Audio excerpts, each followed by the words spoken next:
भगवान की जय।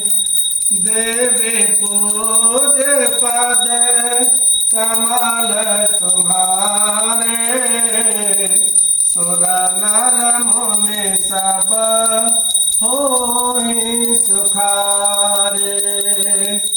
देखिए बहुत ही सुंदर जो है श्रावण का महीना चल रहा है और आप और हम सब बड़भागी हैं जो पूजा करने का अवसर मिला।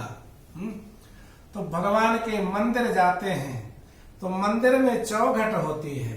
चौघट में भद्र देवता निवास करते हैं।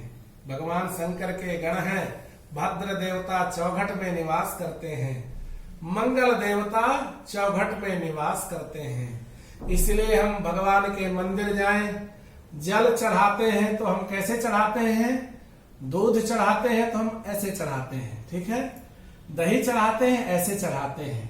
लेकिन भगवान को हम जब जल चढ़ाएं तो जल ऐसे चढ़ाना चाहिए अर्पण करते हुए, ठीक है। तो उसका देखिए बहुत ही सुंदर कथा है कि बिल्वपत्र की उत्पत्ति कैसी हुई।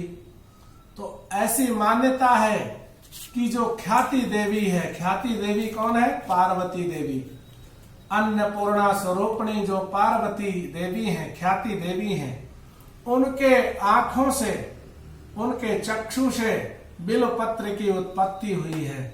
ऐसा हमने शिव पुराण में जाना है और अपने गुरुजनों से पढ़ा है कि पार्वती के जो नयन है, नयनों के द्वारा बिल्वपत्र की उत्पत्ति हुई है।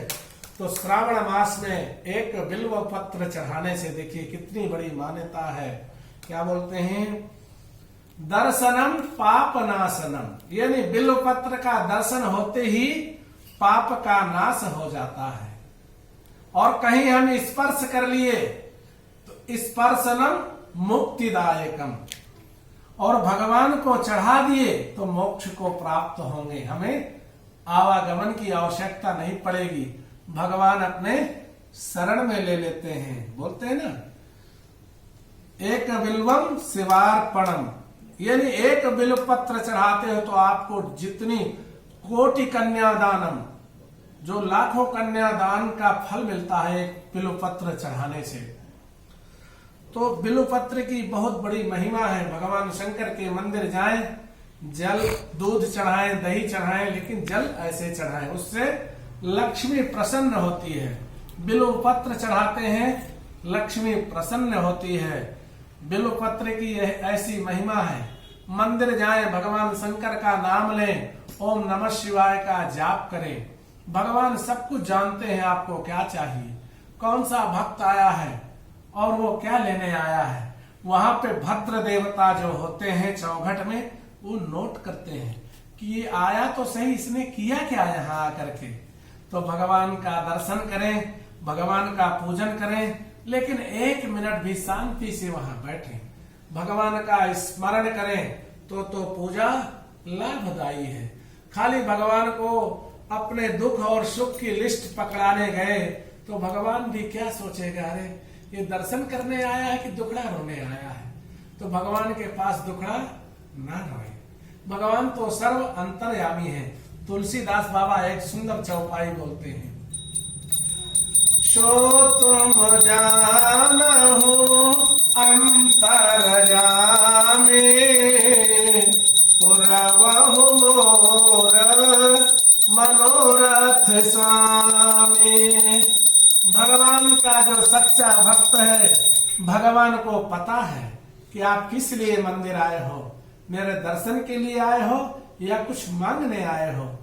तो फिर बोलते ना, बिन मांगे मोती मिले, मांगे मिले न भीख। इसलिए भगवान से खाली नमन करें, उनका दर्शन करें।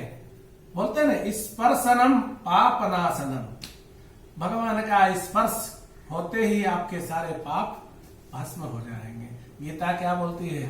अहम त्वाम सर्व पापेभ्यो मोक्षयिष्यामि माम शुचः, मैं तेरे सारे पापों का नाश कर दूंगा, तू मेरे पास आ तो सही।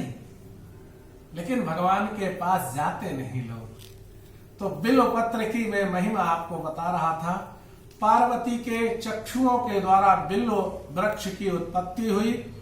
आज भी देखिए बिल्व वृक्ष के नीचे महालक्ष्मी विराजमान रहती है। इसलिए जो व्यक्ति बेल वृक्ष के नीचे, बिल्व पत्र के नीचे सोमवार के दिन दीपक जलाता है, शुक्रवार के दिन दीपक जलाता है, उसके घर में लक्ष्मी की कभी कोई कमी नहीं होती है। संतोष होना चाहिए।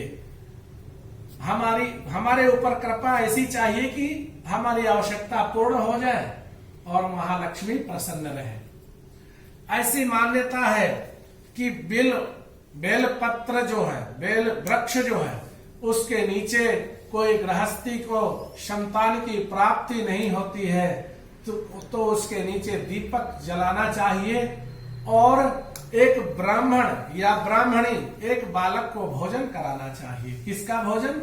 खीर पूड़ी का भोजन कराना चाहिए। खीर पूड़ा उसका भोजन कराना चाहिए और उसके बाद जो खीर और पूड़ा बचे उसको खुद वहां खाना चाहिए।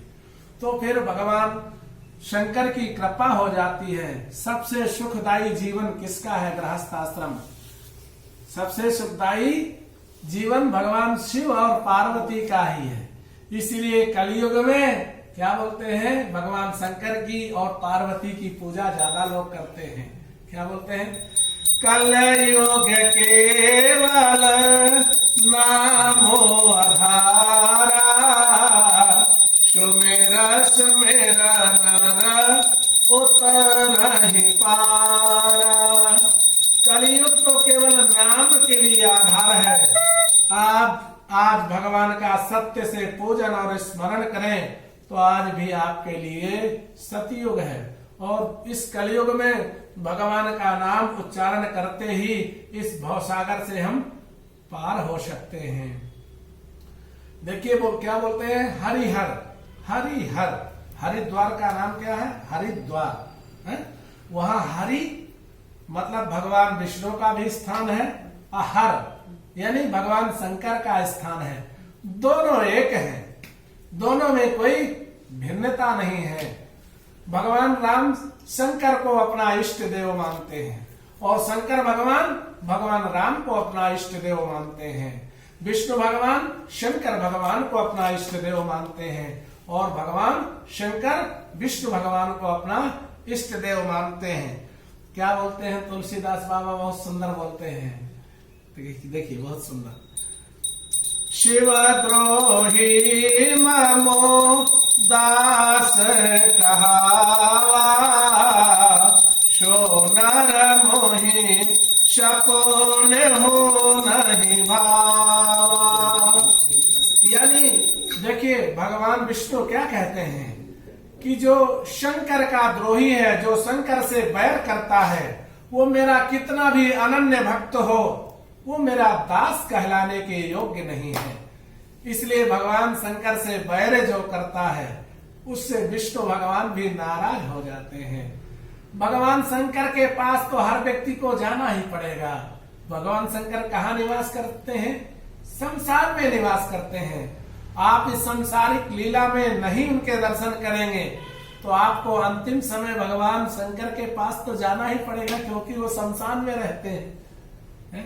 तो इसलिए मैं आपको बिल्व पत्र की महिमा बताया, जो भी मुझे थोड़ी बहुत जानकारी थी उसके विषय में। बिल्व पत्र श्रावण महीने में चढ़ाने से ही सारे पापों का नाश हो जाता है। बिल्व पत्र दर्शनम पाप नाशनम, दर्शन करते ही सारे पापों का नाश हो गया। स्पर्शनम मुक्तिदायकम, यानी हम इसको स्पर्श कर लिए तो भी हमें मुक्ति मिल जाएगी। और जब भगवान शंकर को हम चढ़ा देते हैं तो हमें मोक्ष मिल जाता है। आवागमन के हम संसार में नहीं पड़ते। सबसे बड़ा सुख क्या है? भगवान की शरण में रहना। बड़भागी है वो लोग जिनको भगवान अपनी शरण में ले लेते हैं। इसलिए भगवान के शरणागत होना जरूरी है, भगवान की कृपा मिलना जरूरी है। तो इसी के साथ भगवान शंकर को प्रणाम करते हुए मैं अपनी वाणी को विराम दे रहा हूँ। बोलिए भवानी शंकर भगवान के जय।